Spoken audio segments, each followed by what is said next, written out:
The Dorkening and all affiliated shows are not... Everyone thinks because you're a zombie, you don't know good coffee. Well, they're wrong. There's only one brew that gets my seal of approval. Deadly Grounds coffee is my guilty pleasure. The aroma is so intoxicating. It brings all of my neighbors out of the woodwork. Deadly Grounds coffee. Coffee to die for and zombie approved. It's good to get a little deadly. Use the front door! Oh, they're so disgusting. Hey, happy Tuesday, everybody. You are watching Splash Pages. My name's Leo, and Monkey behind the keyboard here. We have a great show scheduled as always. And with us, Jar Jar. Hey, it's me. It's Tuesday, and I'm here with you. Woo-hoo. You are. Where's Rich? There you are. Hey, Rich. Hey guys, welcome. It's another Tuesday night at the award-winning Splash Pages, and we're going to have a lot of fun tonight. We're down one person, and that's Mr. Drew Mollo, because it's his birthday, so happy birthday to Drew. Happy birthday. Happy birthday to Drew. Happy birthday. Birthday, Marshmallow Man. And you taste like one too. All right. Yeah. Kari Sanders, take us out. All right, I've got a song too. Splash Pages is the place to be. Comic reading is the life for me. Fandoms spread out so far and wide. Give me my comics. I've got my dorkening pride. Wow. Oh, I love that. Look at Oh that. my god. You know that's the one theme song that I memorized. Really? Even like 30 years later, I still remember that word for word. Sing it for us, Leo. Oh, jeez, I shouldn't have said anything. Green Acres Is a place to be. Farm living is the life for me. Land spreading out so far and wide. Keep Manhattan and just give me that countryside, and I'll stop right Woo! there. Because then it No goes Tasha. crazy. Because I don't want to sing into her voice. I didn't either. It's all right, Leo. Can't do Tap it. into your feminine side. It'll be all right. Okay, sounds good. So how's everybody doing? It's been a little bit. We're doing. You guys have been busy. Busy. Yeah, Busy and sick and busy. yeah. Oh, and yeah. We got quite a bit done though. We did. Yeah.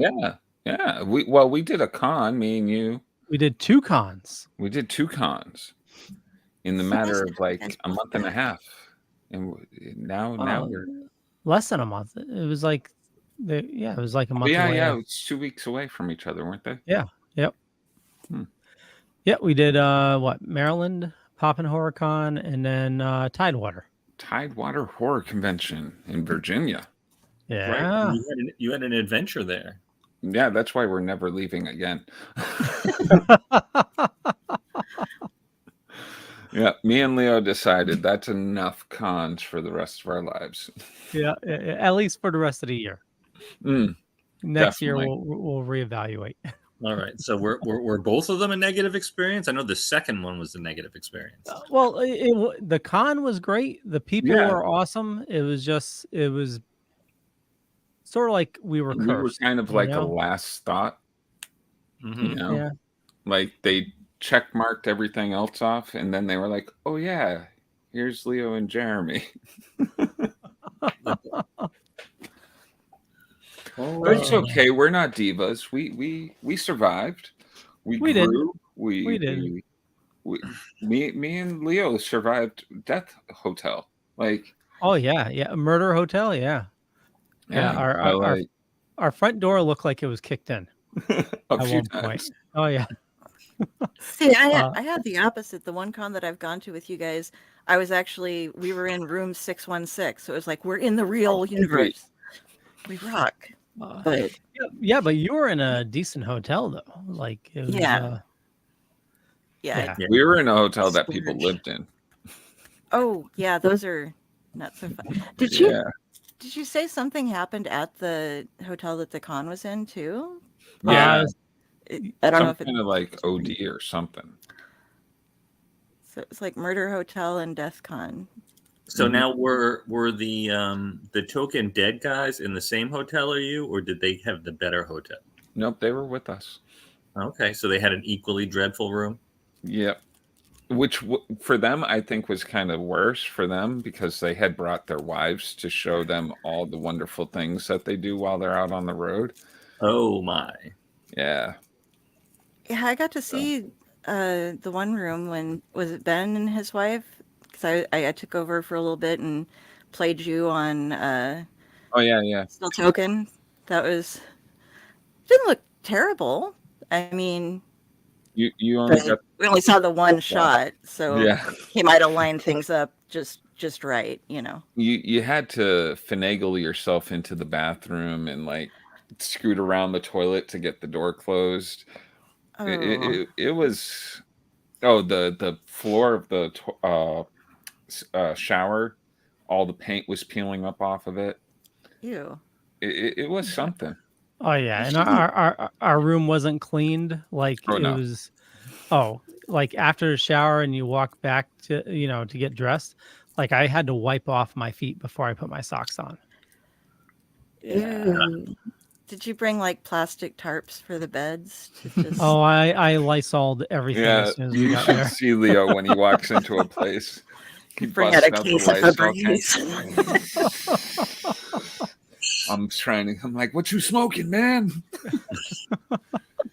But the event was awesome. Those guys are great. It was definitely It would definitely some negative aspects, but the con was great. The people were great. The show I have out, to say, there was a decent turnout, which was awesome. yeah. The at Tidewater, it was crazy. Like I was impressed with the amount of customers. I don't know what to call them. Attendees. That's it. And every panel was at least like half full. Yeah. Like that's I've very cool. never seen Mind that. Like, you, the only complaint I have about that at Tidewater is these were some of the quietest people you ever They met. were. Like they Yep. had zero questions. Yeah. They just sat there and they were like, before each panel, I was just like, all right, guys, come on, this time, one question, please. Yeah. Just zombies. I'll go ask. Oh, them. yeah. And I tried to get that one girl to speak up. Did you see her? She was like in every single panel. Oh, yeah. Yeah, I didn't know if, like, it was amazing that she made it to each one, like, both days. I was just like, what are you doing here still? She wants to learn. Yeah. Yeah, she wanted to get the best bang for her buck for whatever she spent to get into the con. Yeah. Yeah. So, All right. yeah. You guys have anything coming up then, or are you taking a decent break, or? Definitely taking a decent break. Yeah. Yeah. Yeah. I've already Megan wants me to take the rest of the year off, so Oh wow. no more cons. Well, I mean, understandable though. You guys had a season of definite. For just me, like it's bomb. debatable. If they ask me, I might be able to. I don't know. It'd be nice if I need they're pics of close the to hotel. home. Yeah, Jeremy, it looked like there was just a. I saw Bob Takak was at a local marijuana con. I think it was Marlboro or Southborough, and it looked like it was a con that you could actually like. They were blowing their pipes and their bongs in there. So Really? Well, yeah, that's the one we were invited to, Jar Jar. Oh, really? Huh. yeah, that was this past When week. I heard it was a marijuana thing, I was just like, I already know about all the legal stuff. Like, it was just like, I don't want to go sit at a convention. Boxborough, Mass. Yeah. Why do we have so many Boxborough, Foxborough, Marlborough? We have a lot of boroughs. Because a borough is like a section of a place. So you name them but all these after are them. towns and cities. They thought they were going to get bigger, and then they just didn't. They're like, Hey, J-Bo. when we become a giant city, we will live in the borough of it. And they're like, oh, shit. No, Yeah, we just J-Bo was at that con. Oh, was he? Yeah. Oh yeah. You send video back. I didn't see anybody smoking or anything, but hey, man, all the power to the people. Yeah, the Marlboro and Boxborough, that's where like what Northeast Comic Con was in one of those, and And Super Super Mega Mega Fest. Fest, yeah, which I haven't heard anything about Super Mega Fest. I saw something the other day, thing on Facebook, but people in the comments were just like tearing it apart. Yeah, I don't know who Facebook user is. Me either, but okay. I'm done telling people how to go there. They try to do it just to hide. Yeah. Jabo says the room was one big fishbowl. I haven't heard That's that great. term before. I love that. That's awesome. I'm glad they had fun. Yeah. Yeah, it's the cons. They can definitely take a lot out of you, you know. Oh yeah. Yeah, especially if you're working the con, you know, it's definitely quite a bit. Yeah, and Leo tried to drag me around to get pictures with everybody on the last day. I'm not that person. I'm just like, Leo, we don't have to do this. I have the memories all up here. I do that when mom's like, okay, we're on vacation, so go and stand by a cactus. I'm like, I know what a cactus looks like. I don't. You can just take a picture of the cactus if you really want to remember it. No. You have to get stand by. No. If I lose 100 pounds, then maybe, but not right now. No. Don't feel bad about giving your money to Sherry Curry, because I also gave my money to her too. Yeah. She got us both. Yeah, that hurt a little bit. Yeah. Who was Sherry Curry? Was the singer of the Runaways. Okay. Yeah, she was the only celeb that charged us for pictures. She seems to have been at a number of cons all in a row recently. I've seen her. Yeah, she's like on a whole like con tour this year, I guess. Contour. My contour. Slightly circular, Jeremy. Yeah. Jabo says, and let's talk about the writers and actors strike might be coming to an end. Yeah. I hear it's almost definite, like ending. Yeah, no details. They're just waiting for the. Yeah, there's no like real details except for I heard that they're supposed to get like a 5% pay increase, but beyond that, I don't know much else. I hope it's more than that. Looks like they were trying to set up something also for workflow management where if a project requires this many people because of the seasons, they'll actually give them that many people to fill in on a sliding scale based upon how many shows and how much work is involved. But yeah, I'd like to know where they landed on the AI issue. That was the last thing they covered from what Rich had sent. Yeah, you'd read all about that, Rich. Yeah, but there's really no details. Everything is speculation at this point. But essentially, was it late Sunday evening? Everyone got emails, said that their tentative deal has been struck, and it was a vote supposed to be today. So we don't know what's going to happen, but it's going to be like 7 to 10 days before the details start rolling out and everything's finalized, and then people will be going back to work. And we could see as soon as next week a lot of the late night shows coming right back almost immediately. So Drew Barrymore, you were 2 weeks early. I was going to mention her. You fucked up a bit, and you shut yourself down, but I think too little, too late. I agree. What happened with Drew? I'm actually or used to be like Gaga for Drew. I used to think she was the best, but she has definitely changed my mind in recent times. The strike thing was she was doing shows anyways with the writer's strike going on. Yes, she was being a scab, Kari. She brought her show back while her writers was like, I didn't know. She tried to play the white person card. I didn't know I couldn't do that.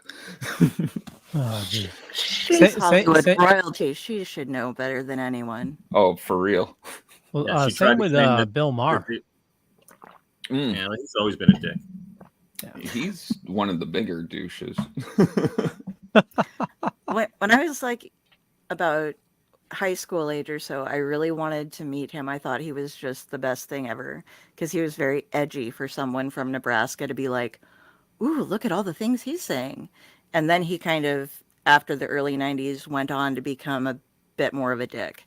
Yeah. And so, at first it was like, oh, he's saying things that nobody else says. And it's like, he just keeps saying them over and over. We get it, dude.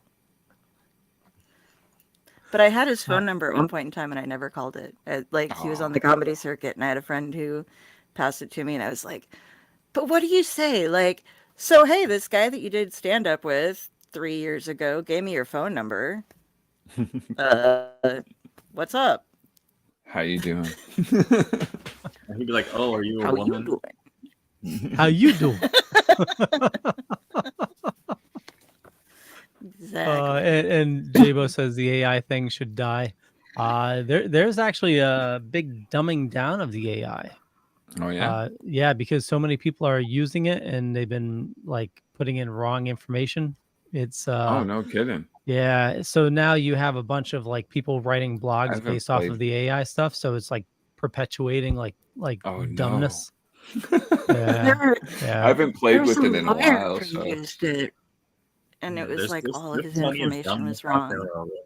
Yeah, there is. Yeah, you got to fact check, and if you use it, you got to fact check everything. Oh, yeah. Absolutely. Yeah. I was using it. Oh, go ahead. Oh, I was going to say, as an author, I played with it a little bit, just the Chat GPT AI thing or whatever. The not the actual thing, but the like beta version of it or something. And I was impressed with some of the things it could do. Like I asked it to write a Sestina, which is a really kind of complicated poem thing about Johnny Depp. And it actually put in relevant stuff and it made sense. And it's a very hard form to follow, but it's a program. But then I was very underimpressed with a lot of other things, but I have found it's a useful tool for research if you'd fact check, like you're saying, going through, and it teaches you also, like, I might not be asking the questions in the right way on Google is why I'm not getting the answers. So checking out the way that it phrases things makes me go, oh, okay, how about I ask Google this way? Oh, that's how I get an answer, And it also helps a little bit in like if you're stuck on a plot point for an author, like I need to know how to have this person or how to make this come to be, and it'll list a couple of suggestions for you. But using it to just fill in for a writer, no, it would be too bad right now. Yeah, I like. Oh no, I was just gonna say it's definitely a useful tool, but we're far from you saying, hey, write me an issue of Spider-Man where he faces off Daredevil and Kingpin makes an appearance, But it is good for the versus things. I like to have it like, hey, who would win if Spider-Man fought against Wonder Woman? And it will give you like, it won't tell you who will win. It's like, they're both fictional characters, so there's no real outcome. It depends on who's writing, blah, blah, blah. But it'll give you all of your like different stats and stuff, like what they're good at and all that stuff. It's pretty cool. I was doing it with the cryptics when you guys were having like with on Mets and Monsters. Yeah, when Raz was doing that whole thing. With Raz. Like, so I could sit there because like fun. some of those things I had no idea where they were from. He's like the swamp creature, blah blah blah. I'm like, okay, but ChatGPT. The Melonhead kids. Yeah, the Melonhead kids. I was just like, what? Well, they have big heads and they can't do anything, so they pretty much get beat up. Okay, there we go. Okay, Leo so I did it. Yeah, I did it. Yeah. So who would win in a fight, Spider-Man or Wonder Woman, and break down why? So a fight between Spider-Man, typically associated with the Marvel Universe, and Wonder Woman from the DC Universe would be a spectacular clash of two iconic characters. Here's a breakdown of their abilities and potential outcome. Physical strength and ability or agility. Spider-Man, Peter Parker's powers give him the strength to lift 10 tons, though in some comics this is shown to be much more. He also possesses incredible agility, reflexes, spider sense that warns him of impending danger. Wonder Woman, Diana, Amazonian princess, has godlike strength. She's been shown to lift far more than Spider-Man, possibly in hundreds of tons or more. She's also incredibly agile, though maybe not to a degree of Spider-Man's acrobatics. Combat skills, durability, let's see. Given these factors, while Spider-Man's agility, spider sense, and intelligence would certainly give him advantages in dodging and strategizing, Wonder Woman's sheer strength, combat skills, and experience likely surpass what Spider-Man can bring to the table. Look at that. This gave way more of a in-depth explanation than the Chat GPT. Yeah. Well, although I've never done with the why. Yeah. Well, you have to give it like specific instructions. Verdict: while it would be a riveting battle, Wonder Woman would likely emerge as the victor due to her superior strength, combat experience, and durability. However, it's worth noting that hypothetical battles between characters from different universes depend a lot on the context, storyline, and the writers involved. There you go. Yeah. And Jabo. Yeah. What are you doing? I'm being quippy. Quip. I've been playing Marvel Puzzle Quest, and there was one scenario that they were going into, and it was Miles and Peter were talking to each other at the beginning, or they were on this side, and he was like trash talking Venom, and I was just like, "What are you doing? I'm being quippy. It's what we do. Come on!" And it was just really fun. I'm addicted to this game. Don't play it because you will be too. What's it on? Just Marvel. I went on there. I was doing my insider points, and it was like, oh, if it's on Steam, and it was like, if you want to, it's the like line up 3 tiles or whatever, and it'll help get this person's power, and they drop around, kind of thing. And you collect the comic book covers, and you have Daredevil's daily taco fight and some other strange things. But I was just doing it to get my Marvel Insider points, and then I've been playing it for 2 weeks now. And like, I'll be like, oh, I'm just going to check out the daily thing for today. And then it's 8 a.m. and I'm like, oh shit. That's so good. Yeah. Little escapism. Yeah. Well, speaking of escapism, why don't we escape into the world of comics, since we're a comic book show, right? Right. Yeah. Fine. If that's the way you want to be about it. Comics. So we can talk about some news. Yeah. You know what I just watched? Speaking of comic book stuff, the Adam Eve special from Invincible. Yeah, that was so good. That was really, really good. I was not expecting it to be. I mean, the first season was really good, but I was expecting just kind of fodder for a little special. Something to keep us hanging on. I was like, wow, this is amazing. Yeah, what is Invincible? To be the bad geek out. What is Invincible? Show? It's a show on just Amazon. Like you're fired. It was a comic book by Kirkman and the other guy there, but it's from Image. It's a show on Amazon, brought by Seth Rogen and somebody else. I forget who they teamed up, and it's fantastic. So what's it about? What's it about, Jeremy? So she knows. Oh, it's superheroes. This kid has superpowers. His dad's from another planet. Without giving away too much, he is being trained to be the next superhero. Oh, okay, that sounds good. Yeah. So essentially, think of like if his dad's like Superman, Yeah. And the kid, he wasn't too sure if he was going to get powers or not. And it's just the kid's going through high school. He's a comic book geek. And he eventually does get his powers. And it's like, what would happen if a comic book geek gets powers? You know, it's a very, very fun show. And it's very adult.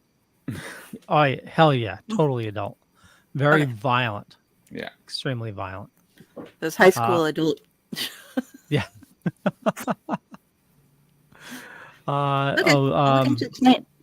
Glenn from Walking Dead is the main character. Yeah. And J. Jonah Jameson is the father. The actor. The actor.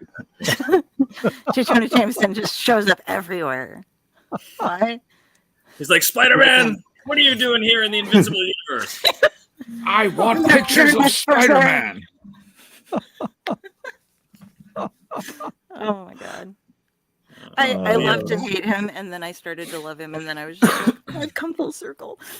He's a good guy after he saw him drown and he did the thing. You know, Leo, you never cease to surprise me. I was looking for content the other day. I was trying to find some more of when you were doing the time travel thing back in time, because I really like those.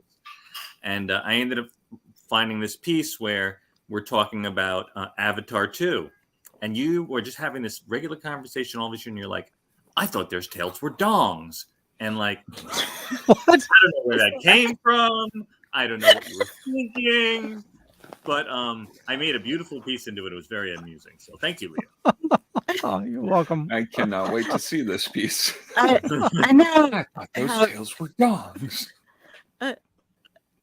A friend of mine that I used to play D&D with way back in the day referred, his character was a lizard man, and he referred Chudongs on humans as non-prehensile mating tails. Oh. And so that was, so now. In that way, you're good kind of story, right. Carrie. Yeah. Good job, Carrie. Okay, let's go on. So thank you, Leo, for your ever surprising nature. You're welcome. I thought you were gonna say you went far back and found my Vader Says episode. Vader Says episode. Well, now I tried it out for one episode. It was very early on. I put on a Darth Vader mask and I was talking as Darth Vader, totally ranting on about something Disney did. It was utterly stupid.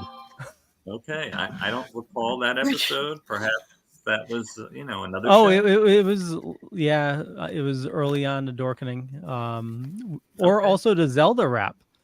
That was also not on splash pages. you have your new assignments though to get Leo being Vader. Leo's like, I do so many shows. I don't know. I did it at some point. Well, anyway, thank you, Leo. Thank you. Oh, and you're moving quite on welcome. to the entertainment news. Yeah. Okay, so what do we got here? Let me go into, I'm just going to randomly pick something. Here we go. What do we got here?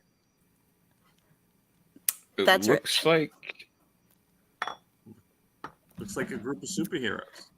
That would be all of the upcoming comic book movies coming out. And they're actually they are kind of ordered a little bit, Leo, so you're going to want to do ones that go up above them. Oh, okay. So after the they're part of a set. Oh, so I shouldn't do them randomly anymore? You can, but I put them as part of sets, so like all of those say upcoming movies, so those all go together. Yeah, Leo, what the hell? It's okay, you change. No, do them randomly. Thanks for your professionalism, Leo. Thanks a lot. We appreciate your preparation for our award-winning podcast. Thanks. I see I'm gone for a couple weeks and you totally change everything on me. Yeah, you all fall don't leave a Kari in charge. It's this is another Rich. Here we go. Whoa. All right. So there's a donut shop in California that we all know was very special in the Iron Man original movie where he met with Nick Fury. And Loki is doing a cool promotion where Miss Minutes is taking over the donut shop. So just a cool small little promotional thing that they're doing, which I thought was super cute and worth mentioning. There you go. You saw the big donut that looked like Miss Minutes, and when you come in, it's the whole TVA spiel, and I'm sure it's a good time if you live out in California. You should go check that out. Yeah, and I don't know if this is later on in the pictures, so don't yell at me. But we also got the a new teaser for Loki. Yeah. Mm-hmm. I gotta watch that. Yeah. And no, we don't have this in the. I really enjoyed the first season. I haven't had many Marvel shows that I felt were misses for me, except for I have to say I didn't watch Winter Soldier, or not Winter Soldier. What was it? Falcon? Yeah, Falcon and Winter Soldier. Falcon and Winter Soldier. Yeah. Loki comes back in next week, actually, right? Yes. Absolutely. So look forward for that. Is it a Tuesday drop? I hope they don't do it like Ahsoka. No, because when they say a Tuesday drop, it should be like Tuesday as soon as you wake up. But no, they do it at 9 p.m. What the fuck? Then say Wednesday drop. Is that So now, Leo, I've seen some of the back chat, and what some of you guys are talking about, you don't like the Ahsoka show. I'm loving it. I'm enjoying it too. I don't know what you guys aren't liking about it. I mean, they're pacing it out. I thought the Anakin episode was done very well.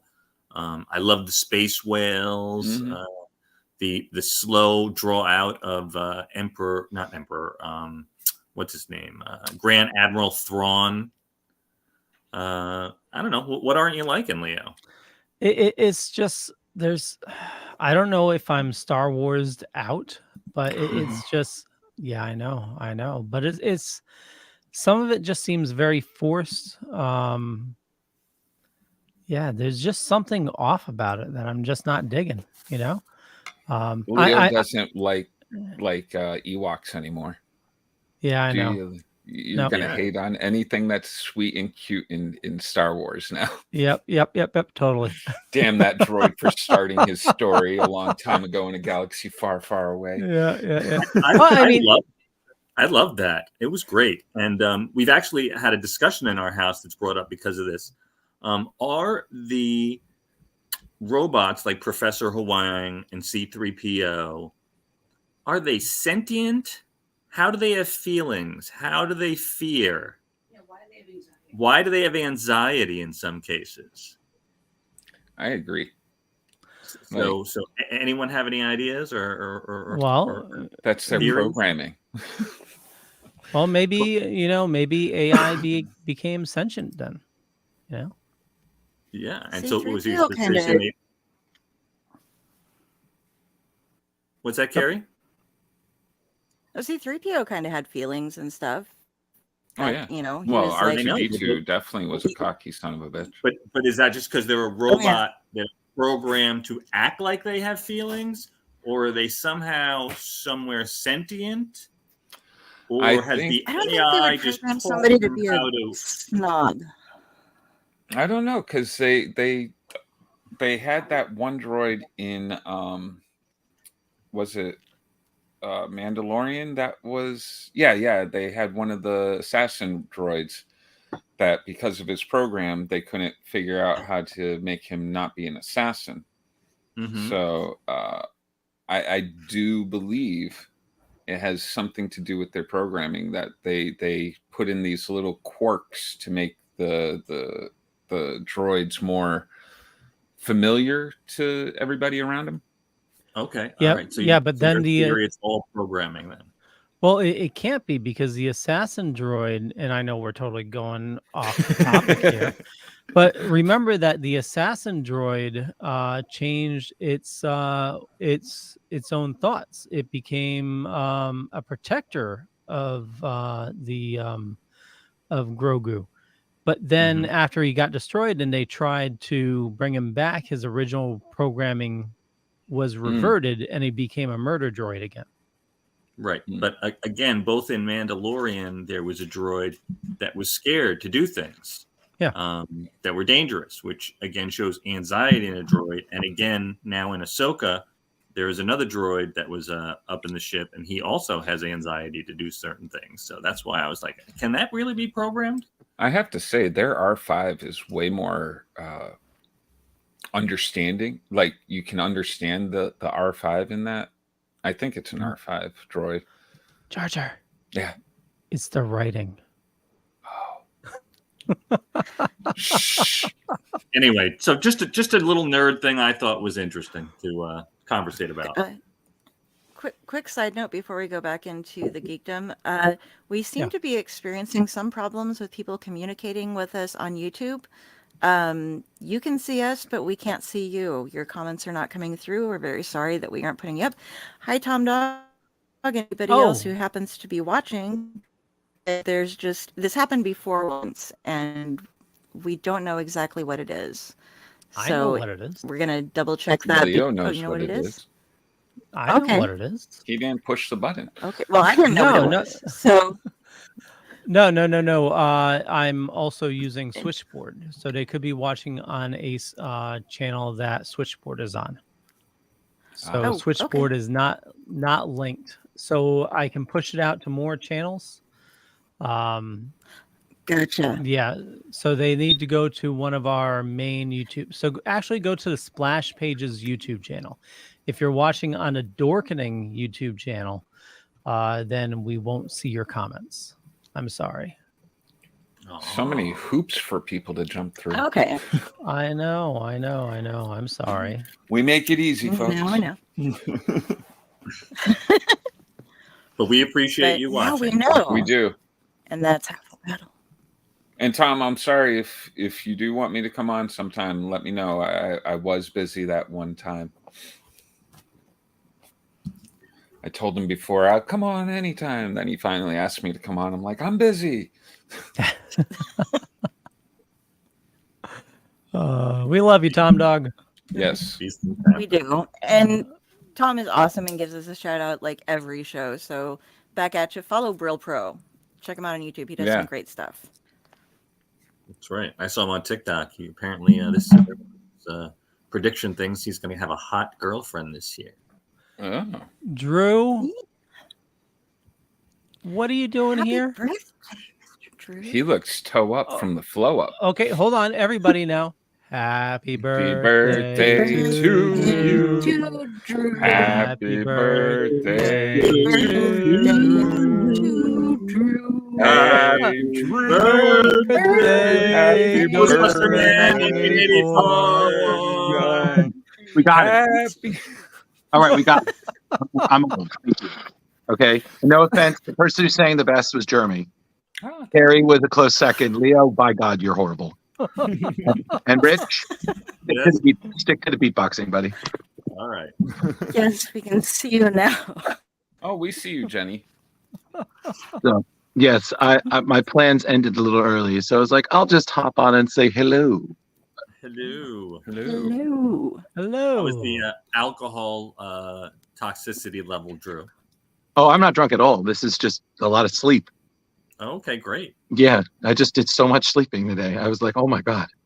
My body's like, oh, wonderful. Thank you. So, yes, thank you.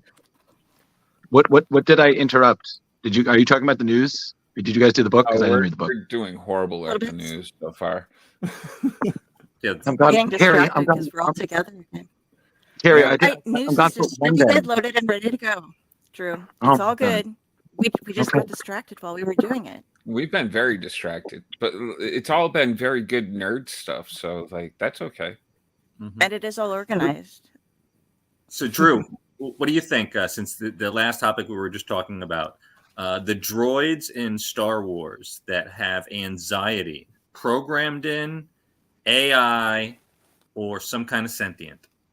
C-3PO, the ones that are nervous in both Mandalorian and now in Ahsoka that have anxiety. What do you think? Chime in. I think it's a personality. And I also would like to point out I'm of the minority who do believe that 3PO and R2 are a couple. So You know, I do feel that I they're can see one of that. the long-standing, strongest couples in the Star Wars universe. Oh. I mean, they've been together for so long; they bicker like a couple, and yet they're still together. You know, so that's my feeling. So, God bless you too, and may the force be with you, and bless your union. Thank you. Thank you. Hashtag droid love. Every day. All right. Leo, what do we got next on news?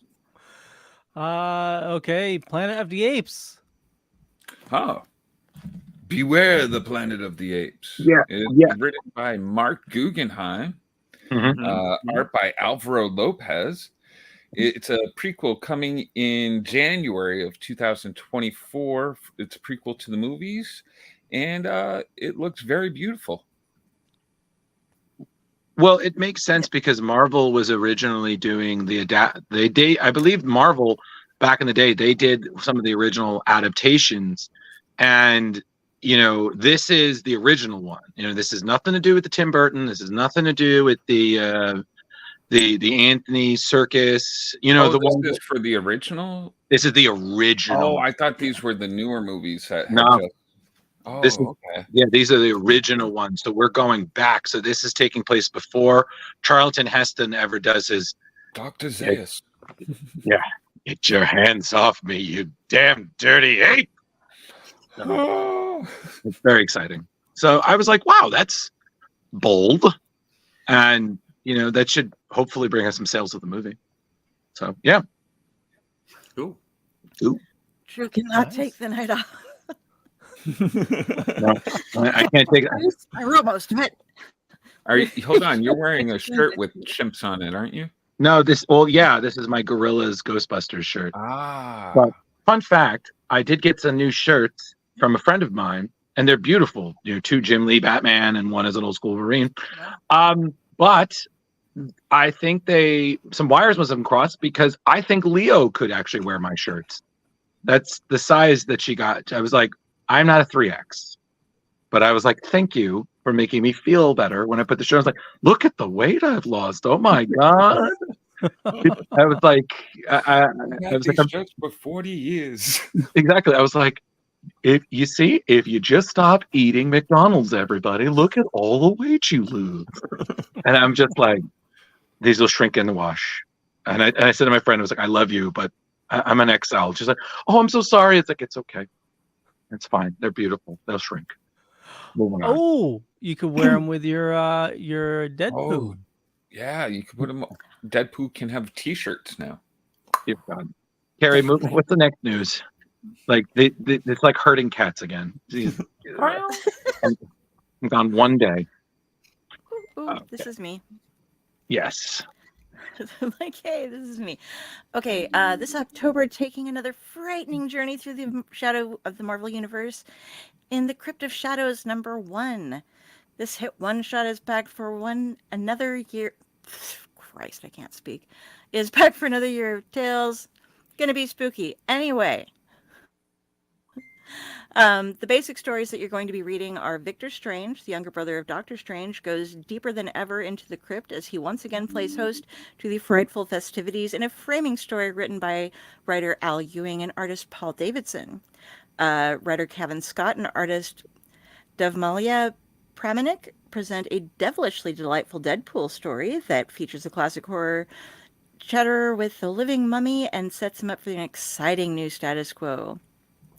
Current Scarlet Witch scribe Steve Orlando and artist Paul Azaceta weave a Scarlet Witch story where she faces a terrifying new villain called the Bricklayer. Oh, damn. Now we have to buy it for the first appearance. We're going to have writer Sarah Gailey and artist Eater Messiahs explore man versus monster in a tale stirring Werewolf by Night and the Hulk. That sounds awesome. And the swamp creature who burns all who know fear battles alongside the man without fear. See Daredevil and Man-Thing team up for a spine-tingling adventure from writer Declan Shalvey and artist Alex Linz. Drew. So that's going to come out on October 18th. Yes, sir. And the cover is by Lionel Francis Yu. And now you can speak. Sorry. Drew. When was the last time the living mummy was used in print? It's been a long time. Yeah. I mean, I feel like probably you'd see him in a Halloween story, probably in the 70s, maybe the 80s, but it's been a minute. So the living mummy, I'm like, wow, that's. I mean, again, but Marvel's been doing a lot of anthology books. I mean, they just released previews of the new Marvel Zombies Red, White, and Blood, which looked cool, but I was just still like, do we really need this? So, but they've been doing a lot of anthologies, and personally, I think it's good because it's a nice way to have your small stories, but you also give newer writers a chance to really kind of get some cred, get some characters out. Yeah, but it seems pretty cool, and honestly, Marvel has been really laying down a lot of really good Halloween stories, and I know people like Kari. I can never get the pointing right. Kari on my right will be very excited to read those because it's the horror that lays in her heart. Yes. Yes. And I believe it was Paul Kupperberg who was talking to us before about we not necessarily needing more anthologies, but what good anthologies do as far as letting people have one concise, complete story without having to go on forever. And as you were saying, introducing in new artists and new art writers and letting them get a chance to just show off what they can do. Yeah, totally. So give them a chance, man. We will. I think that's what comics should really turn into. Like, I think we need to go get past this, issue by issue, just go storyline by storyline, What was it? The 60s and 70s had a lot of that. Like, you'd have like 3 different stories in your normal comic. Even Batman would be like 3 different stories in the regular run. Yeah. Well, I think honestly, Leo, what it really needs to be more of is it needs to be more comprehensive stories where kind of like when we read superheroes, right? Every issue, you knew exactly what was going on. So if you even picked up the first one, you had a complete understanding of what happened in the other one. So even if you didn't, you could still function the story. Like, what was it? I think it was Paul or someone interviewed said, it was Art. Art said, if you can pick out issue 24 and read it and you still know what the fuck is going on, it's a good book. But if you pick up, I have no idea what's going on. Like, who the hell is this? It's bad. So, well, yeah, it's like the frigging Gotham war that's going on right now. And yes, I'm Leo, we got it. Gotham war bad. You've got to stop. You got to let it go, man. I know you're just because you were high on that Chip Zdarsky wave. You were like, this is great. Chip was the man, amazing, and now you're like an Italian grandma at Olive Garden. You're like, what the fuck is this? Well, I have to tell you, part 3 came out last week, and I finally read it, and it's not by Chip Zdarsky, and it got even worse. Oh my god! Yeah. Okay, Leo. What do we tell you every time this happens? If you don't like it, don't buy it, because then they'll stop writing it. But I understand Leo's pain. Then he loses out on where he is in issues, and then all of a sudden there's a gap, and in his run. Go back 20 years later and try to buy it off of eBay for $800. I know, but then also when they actually do get back to the main Batman storyline, I'm going to be totally lost. Oh yeah, you're generally lost, but that's why we are here to help you guide back. But it's okay because you always do find your way back home. Leo, you're like a sequel to Homeward Bound. It's Leo Bound. Okay, Leo, just click your ruby slippers 3 times. Oh, the strike's officially over. Yeah. Well, all right, breaking news. But there's been no official say so. I mean, yes, I saw that. No, Jabo just said. Oh, okay. Jabo's the official. Literally breaking news. Okay, well, thank you, Jabo. But we'll see. Because and again, I'm glad. That's great. But at the same time, will it stick? Because that's the question. So hopefully we see that change that we've been talking about. That and also the Actors Guild's still on strike, right? So yes. Yeah, there's a bunch of strikes. going on. Yep. Animation, video games. There's still quite a bit going on. But so this is the first thing for the writers. So we at least get things written, and hopefully move on with our viewing entertainment. Indeed. So next. I was going to do a transition, but I get this one too. So yay! That looks cool. Okay. This is awesome. So Marvel has announced that they will be officially reviving the Ultimate Universe. And like before, its debut will be led by everyone's favorite wall crawler. The unexpected return of the 1610 was first revealed on September 20th, courtesy of Marvel's official Twitter account. John Hickman's Ultimate Invasion limited series spawns an entire new Ultimate Universe, complete with a new Ultimate Spider-Man by Jonathan Hickman and Marco Checchetto. The publisher unveiled to the public alongside a very simple teaser image, which just features a spider-adorned U-shaped graphic and the text Ultimate Spider-Man. Get more details next month at #MarvelNYCC. Now, here's the deal. Okay, currently, during Ultimate Invasion, what has happened is that Reed Richards' alter self, the Maker, has been going through and decided that screw 616, I'm going back home, offers Miles Morales a chance to come home with him since he's one of the only refugees from their original home. And then when Miles turns him down because he has no desire to go off with Psycho Reed Richards, Reed goes home on his own. Well, the Maker goes back on his own. While he is there, he starts interrupting things that turn other people into superheroes. So he walks up and stops the original spider from biting Peter Parker in that universe. So we have no idea which Spider-Man we are going to be encountering, if either of them. So this is going to be super exciting. The final issue of the Ultimate Invasion comes out on September 27th, but I think we have a little bit of time to wait before this is going to come out so we can have our questions answered. Yeah. But if it's I read the entire goddamn Ultimate Universe and it's amazing, and I'm so glad it's coming back and that I got it all out of the way. So yours truly will be keeping you up to date on this, by the way, as we find out more. But you yeah, need to so write place us your a bet. little wiki. Place your bets on which Spider-Man you think is going to be the new Ultimate Spider-Man. Let us know. Ben Reilly. Leo Pond.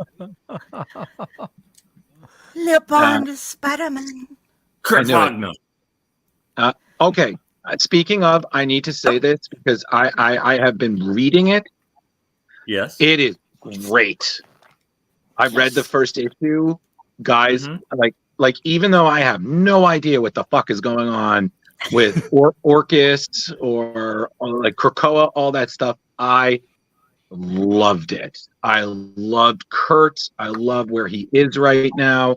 He is not in a great place. He's got a lot, literally he had some great moments of action. He's really finding his own, and he's using a spare suit of Peter's, but his guilt is just spider worthy. The amount of guilt he's rocking about, I guess, events that have happened from Krakoa, stuff with his mom, aka Mystique, all of that. And it's like the story was really surprising. And I honestly need to tell you this. I've read that. I've read Tom King's Wonder Woman, which was also great. So guys, like there are some good comics coming out that are worth checking out. So, it's not one of those where, oh, that's great, I'm never going to read this. Spider-Man Gang War. I'm sorry. Leo, Spider-Man Gang War is my Gotham War. I was like, this is so dumb. Like, yeah. So I wanted to make sure you understood. I watched one of those 60-second sublimations of one of the most recent episodes of that, or issues rather of that, and it is so confusing. And I was like, I'm so glad I'm not reading this. Just dreadful. Listen, yeah. So does he like flip? I said, yes. Both? And yes, he bamps. He bamf flips. He uses his tail. And again, mutants are bad again. So I was like, oh, okay. I get this now. Okay, mutant. answer. So Mutants are zero bad. web shooters, Drew. Zero web shooters for Kurt? Nope, just Bampton. Okay. And they had like a really good name for him in the comic, and I totally forgot what it is. But I'll go back to it. But yeah, it's actually, guys, I really say it's worth it. Definitely check it out. It might be a little confusing, especially if you have no idea what's going on in X-Men, but it was fun. And by God, we need that from Marvel because everything's too fucking serious. But I just need to say that. Moving on.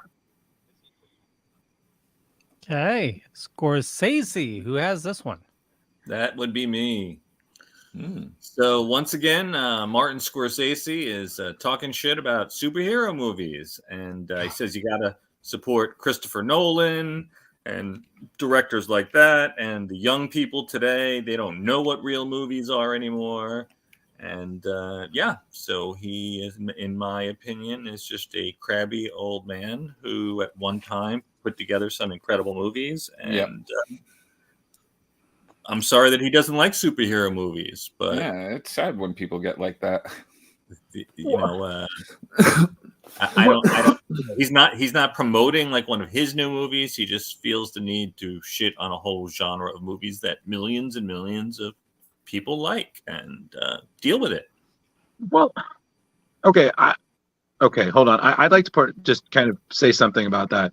Is while I agree with you, like again, like it seems a little contradictory to just kind of criticize that, but at the same time, he's entitled to his opinion. I don't feel Marvel or DC movies are essentially ruining movies. They definitely changed Hollywood, but at the same time, movies are still able to happen regardless of Marvel and DC. I mean, look at Barbie. Barbie pulled one of the best openings of this year, 165 million, and they were like, "Wow, I couldn't believe we did it." It broke records. Yeah, it actually broke records. So it's possible. I just think that, like Rich said, is that he's from a different era of filmmaking, and we're not going to take away his achievements. I heard his new film is fantastic, but at the same time, it's not that. So I think it's like you said, it's just older filmmakers are having trouble adjusting to the new landscape, which is full of its pros and cons. We've seen this. We're all dealing with superhero burnout, but at the same time, that is evolution of film. Like we've seen that through time for time. Cowboys, westerns, kung fu movies, they were all big, and they went the way of film libraries. There might even come a time when comic book movies are a thing of the past. We don't know. I mean, it's been 20 years, so I doubt it, but who knows? Marvel could fizzle out. Kung fu movies need to come back. Has there been something? Oh, yeah. Oh, yeah. I'll talk about that tomorrow. But have people been approaching him in any way, or has it been affecting him in any? Like, is there a lawn that they're on for him to tell them to get off, or he just decided, like, look at those punks down the street, and I'm not even going to let him get close? He's just been doing a bunch of interviews. One of them was a big GQ spread, and I just felt that he's angry and he needed to let people know about it.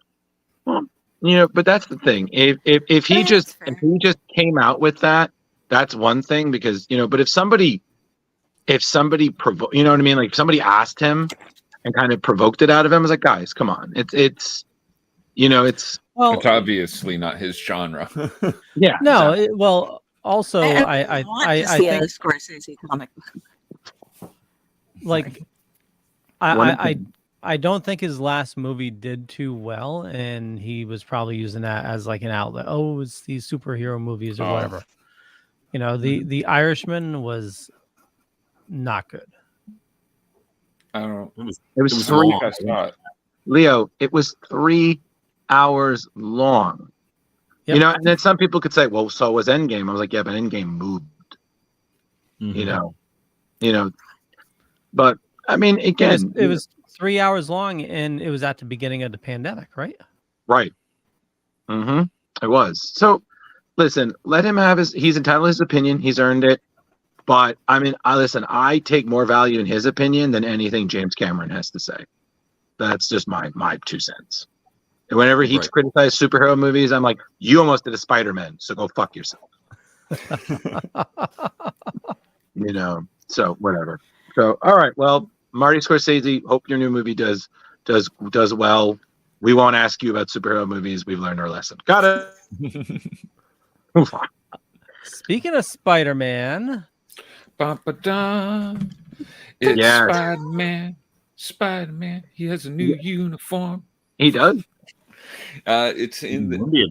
You find out starting this past June, 5-issue saga that began in June, written by Nikesh Shukla. Hopefully that's even close. That's pretty and close. Designed by Tatum Guy. Yeah, I'm not even gonna try that one. You're doing fine. Yeah. Right now, what we have on the screen, that's a variant by Adam Kubert, which is nice and friggin' tastic. Well, it's one of the Kuberts, man. They always do good work. Oh yeah. And it's funny because I've actually been reading the series. Like I read the original series back in 2003, which was pretty good. I'm not gonna lie. It was interesting seeing Spider-Man mixed in with that mythology. The new series definitely takes some nods from the Spider-Verse. But it's pretty, again, it's an Elseworld, you know, so it's just a different take on it. In the new series, he's dealing with his version of the Lizard, and some other guy who's kind of Norman Osborn-y, but a little bit like a J. Jonah Jameson. But it's really interesting, you know, to see the differences. But I mean, he's been rocking the same costume since 2003. I mean, I would say he's earned an upgrade. Yeah, it's time. Yeah. Yeah, I really enjoyed his portrayal in the Spider-Verse movie. Oh, it was beautiful. Yeah, absolutely great. Totally. But okay, yeah. Well, hey, listen, new suits. Yeah, and that's because they're on issue 3 right now. So we'll probably see that Jeremy, near the end of the year. I would say probably by end of maybe November. Yeah, I think because they're on issue 3 right now. So so probably October, one in October, one in November. Yeah, if they're staying on target. So hey, check it out, everybody. Yeah. So Kari, there's a bunch of Spider-Man images. Are these all in together or? Yeah. Those go in one thing. This starts off and I'll tell you when to switch to the next one. This is Miguel O'Hara's Spider-Man 2099. He has got a whole bunch of different artists working with him through each of this. It's a 5-issue series that's coming out with some of Marvel's greatest horror icons. Now, all of the covers that you're going to see were done by Nick Bradshaw. But I will let you know who the different artists are that work with him in each of the comics. That one that we had just up right now is going to be Blade team up with Spidey versus Marvel Zombie, and that arc is by Devmalia Pramanik. The next one we have going on, number 2 is Dracula, and that he's working with Steve Orlando. Number 3, we're going to have, he's working with Jason Muir, maybe, on Werewolf Unleashed. That's actually Man-Thing, I think, with Stefano Raphael. I might have gotten those out of order. Because that's terrible. That is Terror. Yeah. That is Terror, with Chris Campana. And then the last one left should be no shit, Chris Campana? Yeah. There we go. Really? Yeah. Oh, dude, he's like a good friend of mine. Like, he's been getting some Marvel work lately, Jeremy. So he's finally so glad breaking for him. through. If you guys ever get to check out his art, man. If you ever get to check out his artwork at a con, I would totally suggest it. His Masters of the Universe art is amazing, but I'm biased on that part. Did we lose a Drew? We did. We seem to have. Yeah. He was like, F this, I'm going to go get drunk. Well, it's his birthday, so. Yes. Go shorty. It's your birthday. You got a party like it's your birthday. Yeah. Got a sip of Bacardi like it's your birthday. You know, So you don't if give you a like Miguel fuck. O'Hara, go look at that. So what else we got, Leo? The Superhero's Journey, a graphic memoir by Patrick McDonnell. It's a gorgeous tribute to Stan Lee and Jack Kirby and other creators of the Marvel Universe. I don't have any idea when it drops because I did not write it down. It's already out. Oh, it's already out. Look at Drew. Drew is on top. Look, Drew, why don't you just stay? Listen, I couldn't leave you guys unsupported. So, but a few things, because I'm sure Kari already covered it. So Steve Orlando is handing all the Spider-Man 2099. He was the one who did one of the previous series that brought 2099 kind of back into the Marvel foray. 2099, aka Miguel, showed up a little bit during Nick Spencer and Patrick Gleason's run of Spider-Man. So you saw more of him, but Steve Orlando kind of picked it up. He did a little stuff back in the day. Now he's back for the 5-issue miniseries. So, like I said, he's been doing a lot of horror. So again, October is pretty much a horror month. So they've really been rocking that. This Patrick O'Donnell, right, Jeremy? McDonnell? McDonnell. Yeah, Patrick McDonnell. He just basically took a book and he said, I want to tell the story of Marvel, but I want to kind of mix Lee, Kirby, Ditko, and a couple of others into this kind of a world. His style very much is reminiscent of early Marvel. You know, it's a little cartoony, it's a little simplistic, but it's still got a lot of that nice promise. So I think it's, again, when I saw it, I was like, you know what, this is cute. This is cute. It's a different part of Marvel back when, you know, Marvel was really kind of getting its legs. And, you know, why not? You know, we've advertised a lot of other books. And, you know, from what I understand, admit, I myself, and I believe Kari shared it with me, is that we're not the craziest on the style, but the story does seem pretty good. So, you know, felt it was worth reporting. I do believe it's already out. I believe, right, Kari? The first couple of pages were already on Amazon. Yeah. So it's purchasable on Amazon right now. The cover is really tall and wide, so it was hard to. I kind of just focused on the main shot of the thing. There's a bit of the artwork at the bottom, but it's the really, really, really old style artwork that they use for what they've shown us so far. So if you're expecting to see super sleek stuff, don't get ready to see what you probably didn't grow up with unless you're older than me, you know, which is not many people who are on the show. Yeah. But we're all in the same era where in the generation before us is where the artwork starts. Yeah, you know, Kari, don't worry. We saw your high school photo. You've been carbon dated earlier, so you know, cheerleader, Kari. Yeah, Jeremy. That was supposed to just be in the group chat because I was like, look, I wasn't always a goth. Yeah. No, guys, I saw it. I was like, yeah, she was.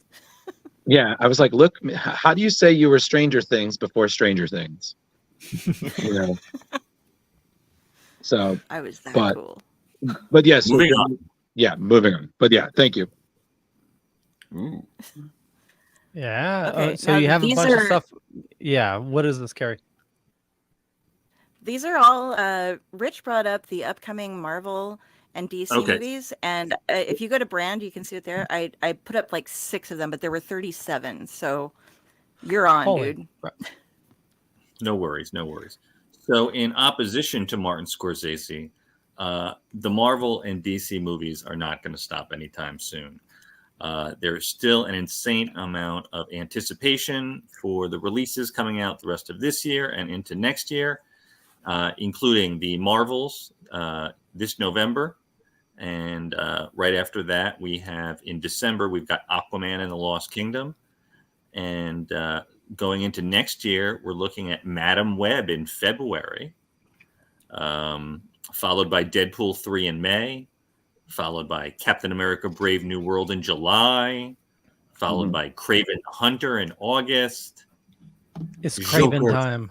Foley Adu in October. It's Kraven time. And then rounding out next year, Thunderbolts in December of 2024. So They're not going to stop Okay. anytime soon. They keep rolling, and we're going to keep watching them. And So- Marvel has plans up to like phase 20 something. So like, Yeah.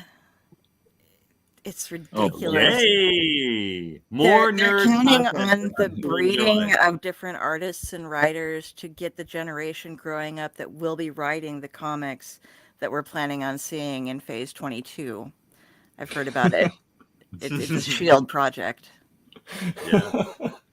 Well, we understand that, you know, there is going to be burnout at some point, yeah. and like Drew said, you know, earlier, it's all these movies have their phases, you know, westerns and kung fu movies and whatnot, and superhero movies will be a part of that at some point, and you know, we'll still get superhero movies, but it'll be far and few between. But I think Good. we're going to get burned out really soon. I Yeah, think well, I what don't we think need to that's happening see. anytime soon, Leo. I mean, no matter what, they have plans for at least the next 5 to 10 years. Well, So- they may be planned for 5 to 10 years, but what if, you know, in the next 3 phases, you know, barely anybody's going, you know, They- except us hardcore people, you know? What I Right. think is that they need to take and make sure that, okay, it might be a comic book movie and it's based on the comic book series, but they need to stop making us have so much back work. I understand some people might just enjoy watching the shows instead of watching the shows as homework to watch the movies, you know, because they're more of a show type of person.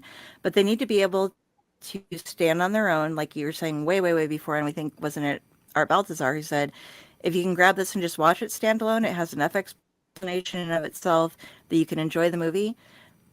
Then they're going to be making successful movies for a lot longer because you can skip seeing every single thing in the series and still see the characters that you want to see without having it be an assignment. and they mentioned that thing that Something that you have happened to in work New York. towards. Yeah, if they just like, I mean, they don't have to have so much backstory that it's like half flashback or something, but just make the movies so that they can stand a bit on their Yeah. own, unless it's like a sequel to something, obviously. Yeah, I but- kind of like the where they just have the little Easter eggs in it, where like you'll see a newspaper clipping that like signals to something back in another movie. You don't actually have to have seen the other movie. It's just like, oh, if you want to, now you should go check it out and find out what happened. But it's not like pertinent to understand what's going on in the movie you're watching. Well, the thing being is, Jeremy, just like how Stan Lee always said that one of the downers of films was that you couldn't have thought bubbles saying what the characters were thinking. It's the same thing like in comics. Whenever they reference something, you know, they have that little star, and then they have that little box at the bottom said last seen in issue said such and so forth, and hey. Yeah. So, you know, But yet every single movie and show within the past couple of years has not referenced that stupid celestial that's sticking out of the earth. Yeah, what the fuck? I'm so confused about what that even is and how it works. It just, so you might off it, but it's alive, but it's not alive, but it was, and then you covered things, and then it's there, but it's not. You guys tried to explain it to me one night, and I still just sat there with like planet's my like brain cracked. oozing out of my temples. And But the not planet's like having- cracked in half. Yeah. Nobody seems to care. Yeah, It's and like the It's like whole World of Warcraft when they had the cataclysm, and then they just ignored it. Well, when they froze the celestial, that just healed the Earth magically. Yeah.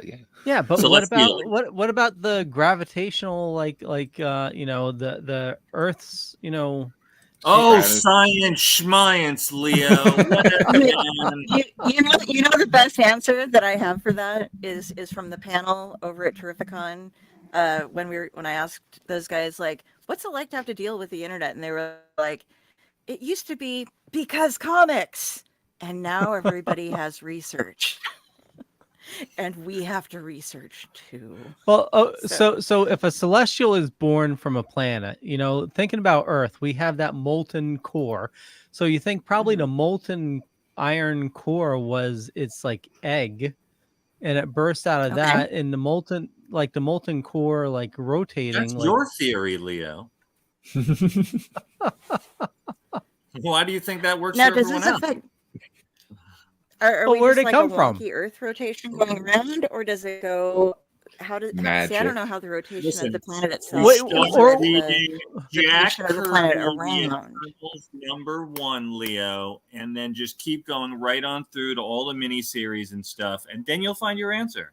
So did the celestial like? Did you not just hear me, sir? No, I didn't.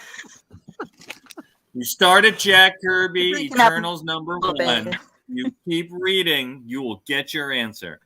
It explains how it comes out of the earth. Leo, did you hear me? How many times do I have Leo, to say can it? you hear me? Can you hear me, Leo? Can you feel me? Leo, Oh, are you geez. okay? Are you okay, Leo? Oh wait, wrong side. You've How do been I hit hide from by. Rich? I can't. He's over there. A smooth velvet criminal. Do, do, do, do, do, do, do, do, do, do.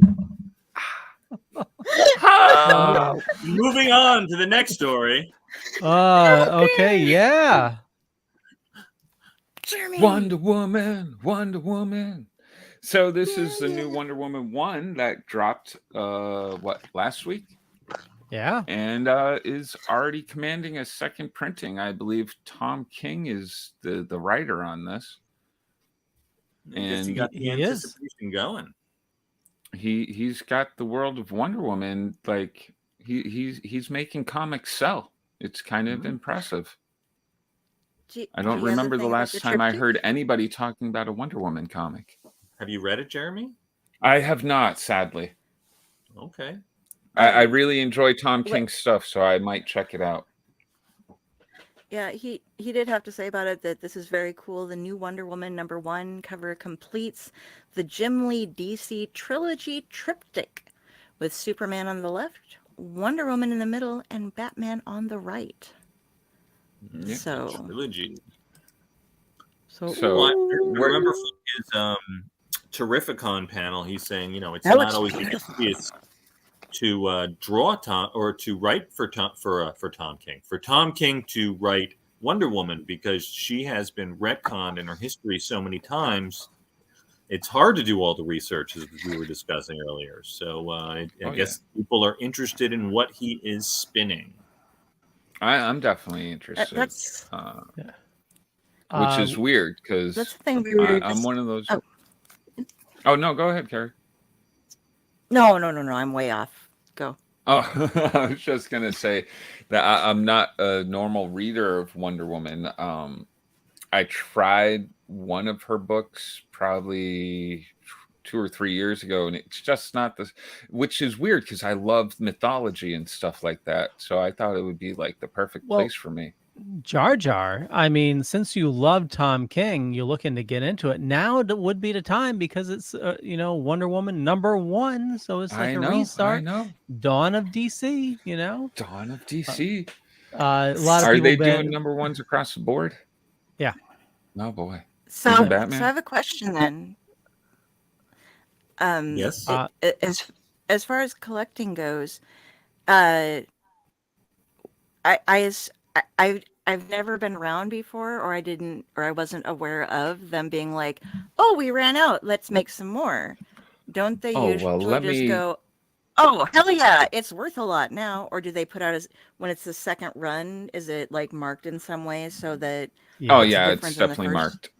So it'll it's probably be a variant cover. The first run is the is the one that's going to come out costing more. The second run is, well, hopefully, unless there's some weird glitch or something, but the second run isn't the exact same thing. Do they do this more often than I'm aware of?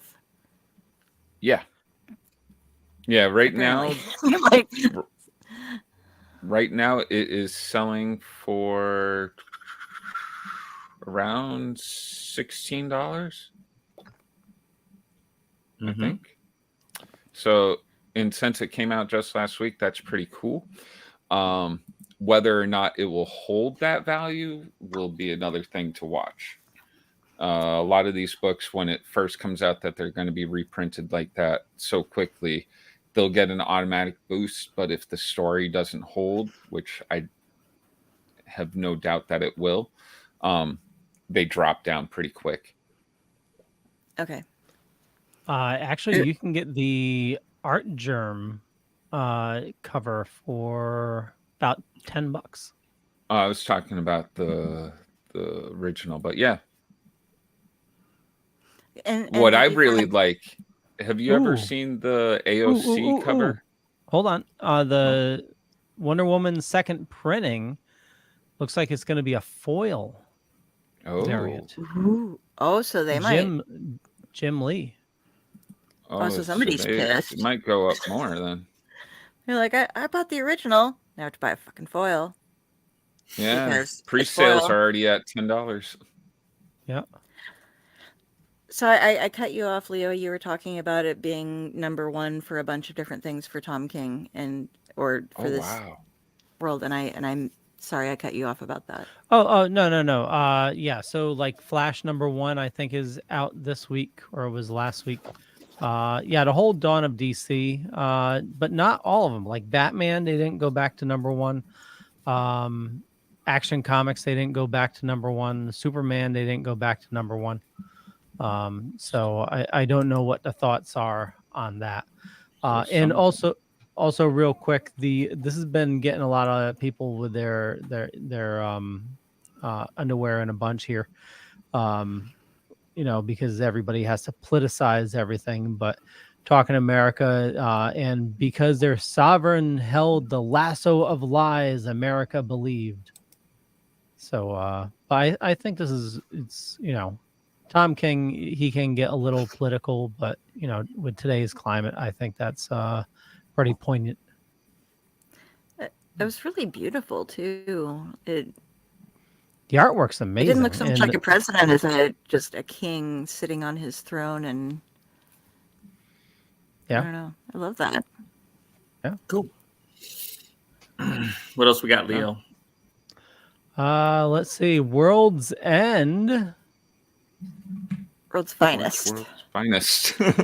Oh. Okay, there's 3 of these, so give me a minute to get through them, and I'll tell you when to go to the next one. Yeah. Is that an Alex Ross This variant? is hold on, I have a list of them. No, that's actually Dan Mora on the left and Bjorn Barons on the right. But I like the what one we on have the going right. on here is it's Batman and Superman in World's Finest #20. And they're going to team up the Dark Knight and the Man of Steel with a jaded Superman and a broken Batman, a war-hungry Wonder Woman, and other reimagined superheroes from Wade and Ross's Kingdom Come. This arc in particular features the return of Superman's protege, Boy Thunder. DC originally published Kingdom Come as a 4-issue limited series in 1996, and they have revisited it numerous times. Back in December of 2022, there was an issue #10, soon revealed that Superman's newfound sidekick was actually destined to become Magog. If you want to go up to the next set of covers, there are 6 variant covers for this. So this would be Dave Nakayama on the left and Daniel Sampere on the right. And then the last 2 covers, and kills me how many covers he's got. That adorable one on the left is by Chrissy Zullo. And the foil cover is a variant of Magog's helmet, and I believe, based on looking it up 30 times and finding nothing, that is Dan Mora, who did the foil variant on that. And that will be on sale October 17th. I really like the Kingdom Come storyline, so it might be a good thing to venture and check out. Yeah, especially if it's continuing this. Yeah, if it's continuing the storyline, that's going to be a great read. Yeah. Last item we have Dr. Seuss. What the heck? Hey, I that's added from this my last weird. minute because while there's not been an official announcement yet, Random House Children Books and Dr. Seuss Enterprises are hosting a panel at New York Comic Con titled Introducing Dr. Seuss Graphic Novels, which will feature 2 of the creators working on the new line, James Klochaka and Art Baltazar. I saw this actually on Art's page, is why I grabbed it. And Dr. Seuss Enterprises and Random House Children's Books are excited to send this out. They're going to be putting out such things as Cat in the Hat, The Grinch, Sam I Am, and more. And Albert Cesar and James Kochalka will be discussing the generations worth of characters to bring into brand new stories for a new age while honoring Dr. Seuss's legacy. So check that out at New York Comic Con when they will have more to tell us about what can actually come out. But be expecting some fun new stuff from them. I'm down for the Cat in the Hat and Grinch. I'd love those as trade paperbacks. I'm a big fan of the Dr. Seuss. It's gonna be so much fun. Okay. Did I already miss did you guys talk about the book already? Or Nope. oh, okay. Nope. Because I didn't read it, so I didn't read it. So, but I unfortunately had to duck. I unfortunately had to duck out because I had to take a call for my sister wishing me a happy birthday. Well, listen, this has been great, but technically, to quote Dante from Clerks, I wasn't even supposed to be here today, so I'm going to take that hit and bounce. So thank you all. I hope the book was well, that you don't stay on too long, and kids, remember to shut the light off when you're done with the show. Thank you, and see you all next week for yet again another string of wonderful guest stars on our show, plus one break, because we're human beings, and goddamn if Leo doesn't break already. He's so fragile. Don't give me that face, Leo. Happy all right, guys. Well, guys, correction. Sorry. So, guys and Kari, thank you. Hope you all have a good rest of the night. And that's good. That's all I had. Mazel tov. Happy birthday, Drew. Later, Thank you, everybody. Happy birthday, Be well. Thank you very much. Thank you. Christmas May 1984. Okay, we are running late, so let's crank out these books here. Yeah, 2 of them tonight. Yeah. Look at us. We're hardcore. Okay, so we'll start with... and there were 2... go for it, Kari. Oh, they were 2, they were both a Batman and, but exceptionally different from each other. Like, this Very was different. one of the happiest Nazi comics I've ever read. If that sounds terrible. You've got to read Hansi then. Hansi. But it's like it's horrible Nazi stuff. But it's like Batman and Captain America together are just like ding, like they have smiles and flashing eyes, and it's got to be one of my ass, so yeah. It's got to be one of my favorite Joker retribution kind of stories too. Yeah. Where you're just like, that's right, Joker in this. Yeah, so it's written and the art is by John Byrne. And a brief synopsis: Captain America and Bucky are ordered stateside for a secret mission where they encounter Batman and Robin. The Gotham Project has been discovered, and it's up to the 2 teams to stop the plans of the Joker and the Red Skull. That's right, old chum. I have to say, go for it. No, you go first. I was gonna say I absolutely love it that they did this storyline like in Captain America's like the World War II era, and they had the classic Batman, the goofy, Batmobile and Jokermobile. I absolutely loved it. It was fantastic. I do think that so back then they bright. really treated Robin and Bucky like just dirt. Yeah. Just like, you're too young, go play.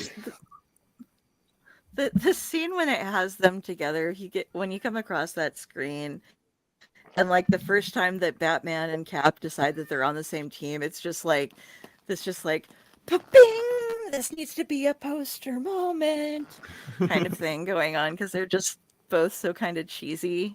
And we're stuck in there we go. There, right at the bottom there. Here, let's smash these 2 guys guys together. With all the smiles. And before that, And before that, before this image right here, it almost looks like it's two different comics in the art styles until they finally draw them together. Yeah. Yeah. Yeah. I mean, John Byrne has classically done Captain America many times, but I don't know how many times he's done Batman. It was interesting to see them try to merge the two art styles.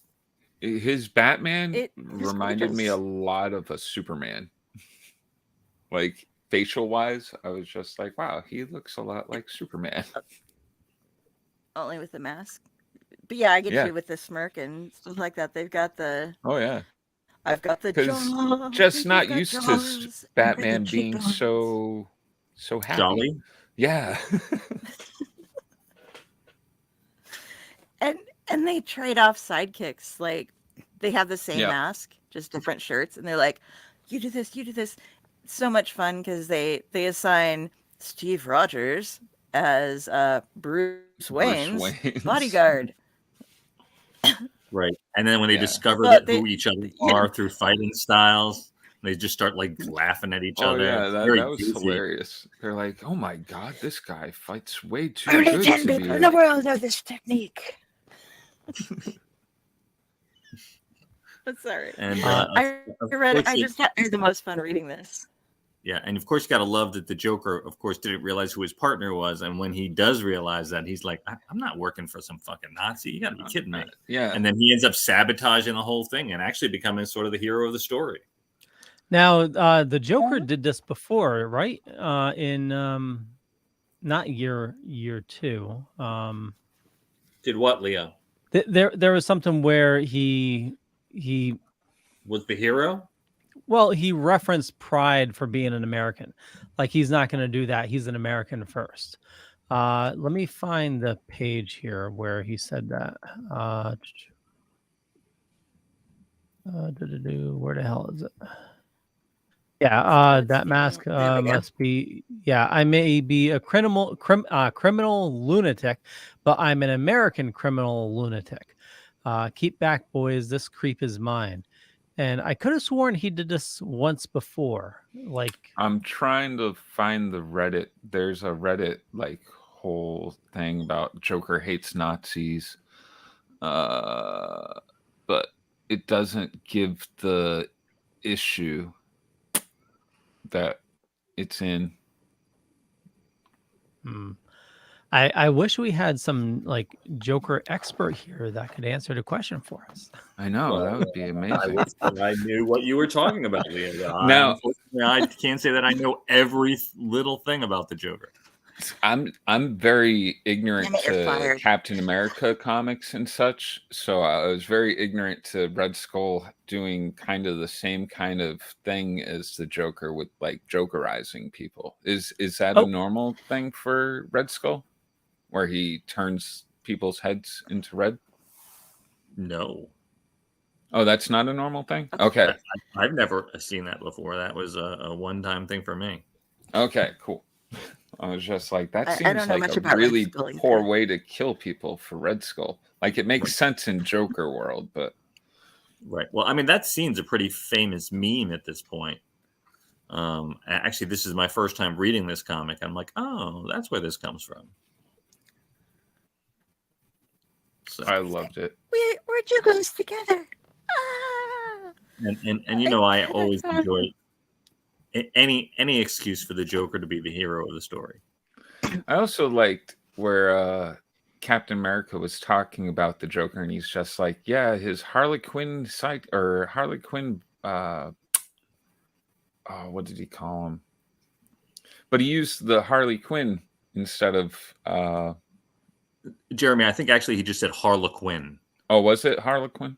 Yeah. I think he was just calling him a Harlequin. I think he called him like the clown. I just always, when that happens, I'm like, oh my God, look, they make a mention. Yeah. but yeah, it was so seamless in the story that they both know of each other's existence, despite never meeting before. I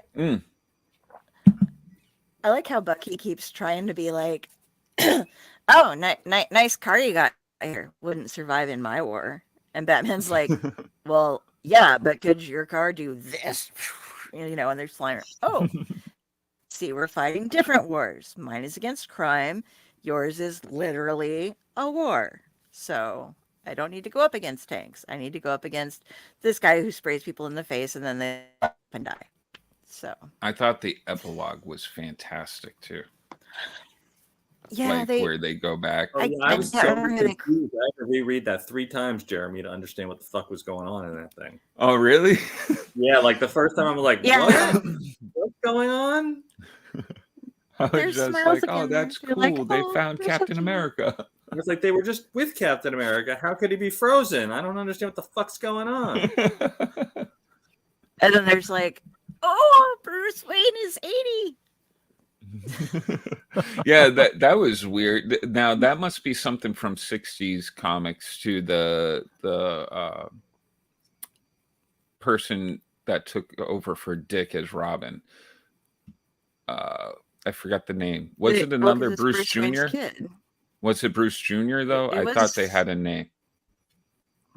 I can't read. Oh, in the comic? Yeah. Yeah. Okay. Yeah, I'm Bruce Wayne Jr. I'm Bruce Wayne Jr., the son of the original Batman. I wonder if he puts that on his business. Took over as Batman.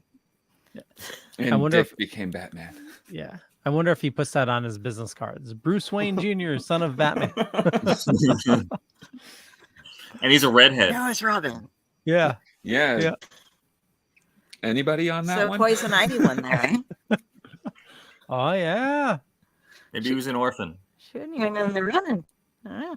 Ooh, or is Batgirl a redhead? See, I don't like that idea, that Batgirl and Batman hook up. Well, I'm just trying to think, because you would have to have a ginger. As far as I remember. You need ginger to be ginger. Yeah, you do. It's it's harder. I think it's harder to be a redhead than it is to be a blonde. Yep. It's one of them traits. Yeah, it's because we're harder to manufacture since we have no soul. Also, Leo, back in the early days of Batman in the war times, I don't think there was a Batgirl. I think there was a Batwoman. So, just fucking up the continuity. Yeah. If we published the entire Bat family, it would take us. Well, we'd be asleep, but. Yeah, exactly. All right, so I love it. The next book. Oh, this one I was more excited about. I'm not ashamed to say. I had a lot more fun with Captain America, and I thought that was weird for me because I didn't think I would.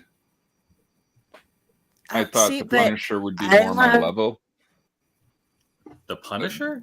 I love Dan did I bring the wrong book? So you did. I read the wrong book. Yes, you did.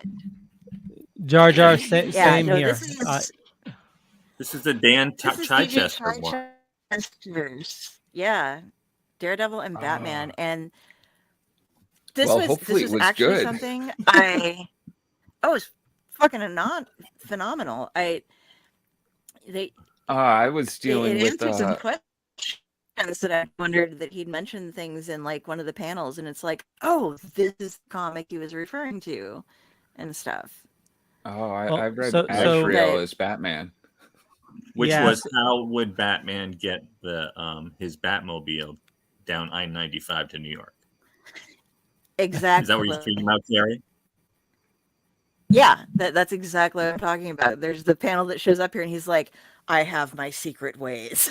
That's just kind of how he covered for everything. So like, Leo, you read the wrong one all the way here. Yeah, so let me give a brief synopsis. It's Billy Club versus Batarang when Daredevil meets the Dark Knight. When you think about it, Daredevil and Batman have a lot in common. Both lost their parents at a young age, both prowl urban jungles, and both strike fear in the hearts of superstitious and cowardly criminals. So why are they at each other's throats? Maybe it's because Batman has chased Two-Face and Mr. Hyde into the Big Apple, and soon to learn that he's not in Gotham City anymore. And earlier when I asked Jar Jar what books we're reading, he told me Batman Punisher. And so, yes, I did not read this one, so I'm going to have all of you clue me in on it.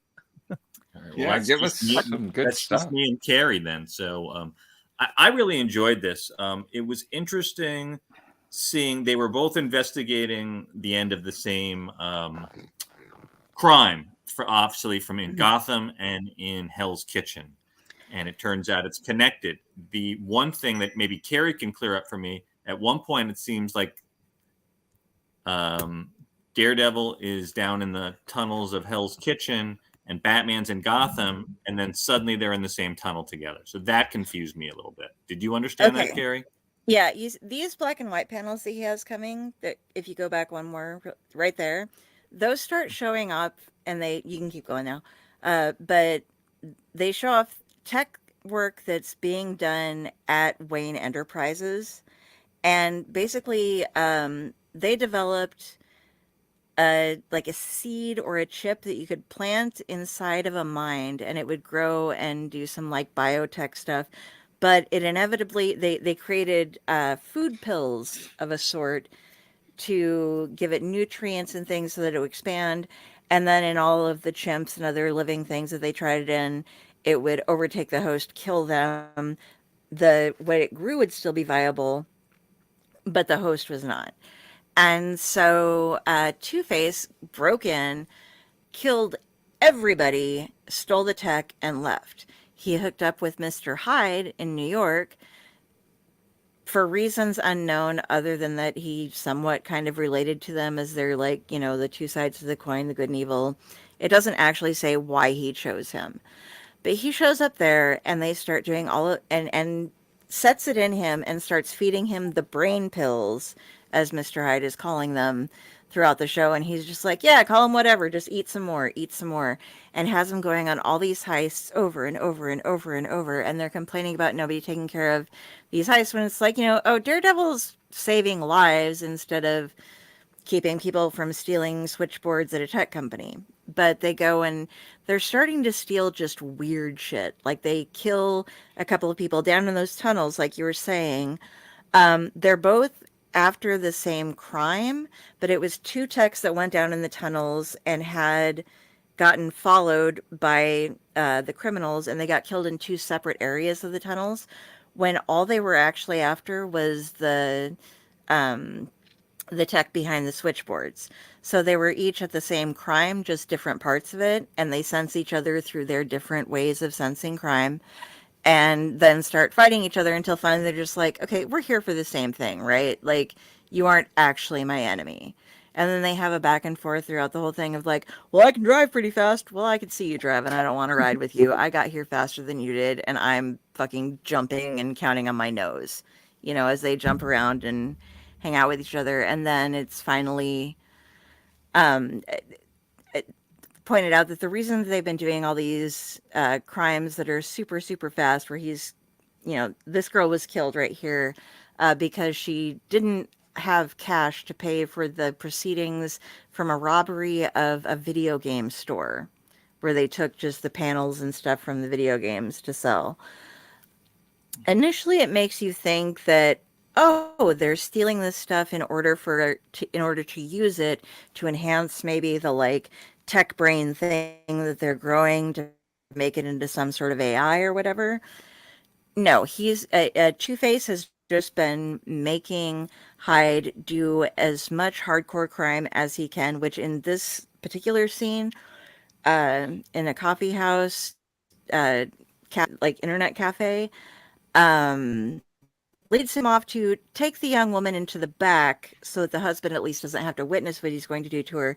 But because he's keeping his brain functioning at a really, really, really fast speed, it's going to metabolize so that the brain thing will soon reach maturity, kill Hyde, and go. So there he's just popping all these pills that are speeding everything up. And there's a lot of discussion.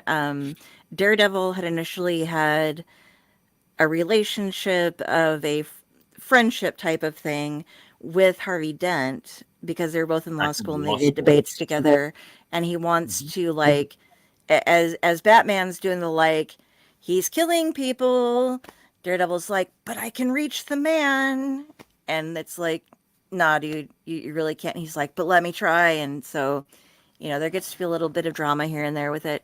But I think it was really great because they took two heroes that both deal with the worst and kind of had them opposing each other, and then they took the two villains that are like left and right, Jekyll and Hyde and Harvey Dent, Two-Face, flip the coin, whatever, and really humanized them and had them working against each other, but still having it all go together. I don't know.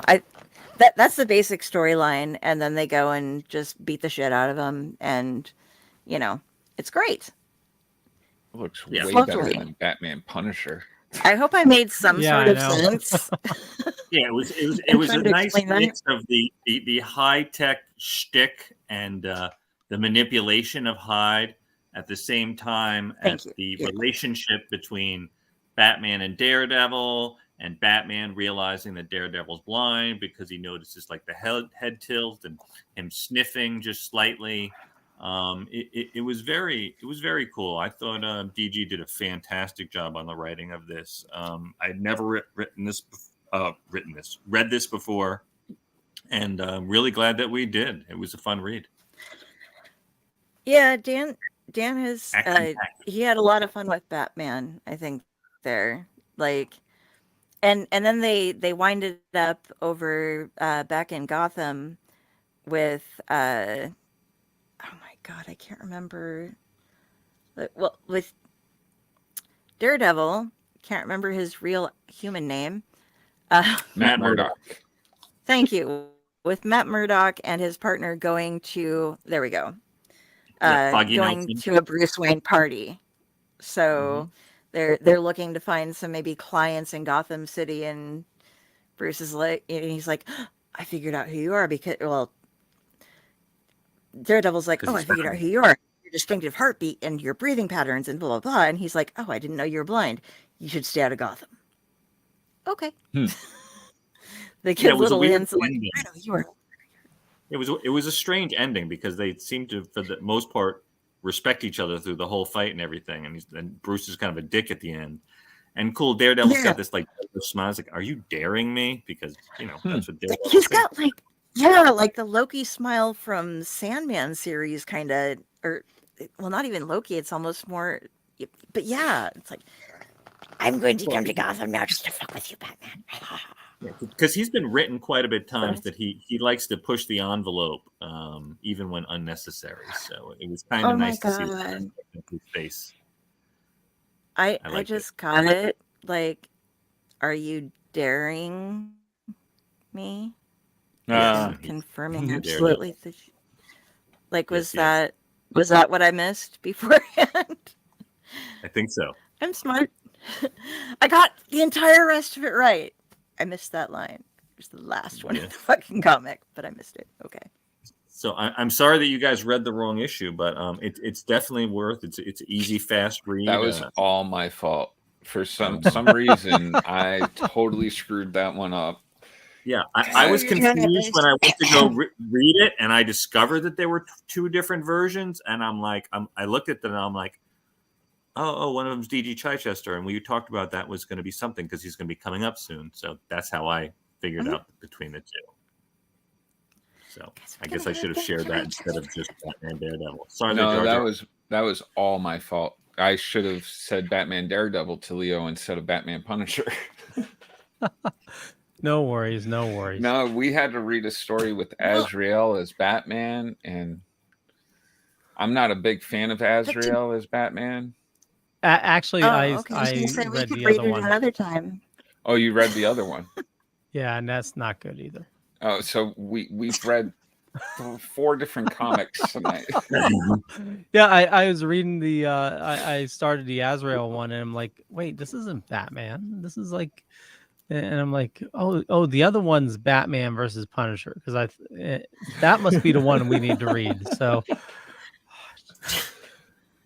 When I think of Yeah, Leo, Azrael, I think of off. Gargamel's You're all cat, confused. and so I'm like, Azrael is. well, what we need to do is we got to list the books in up base. What we So, got to do is we got to rate this and end the show. I did actually, Leo. So you can't say that they weren't there. They were there. Oh. no. I went in there. Okay. And Yeah, then but I let's left. end the show. You can look at it later. No infighting on scene. Okay. All right. So, well, I'm going to start rating. So, the Captain America Batman book, I give a 4.25.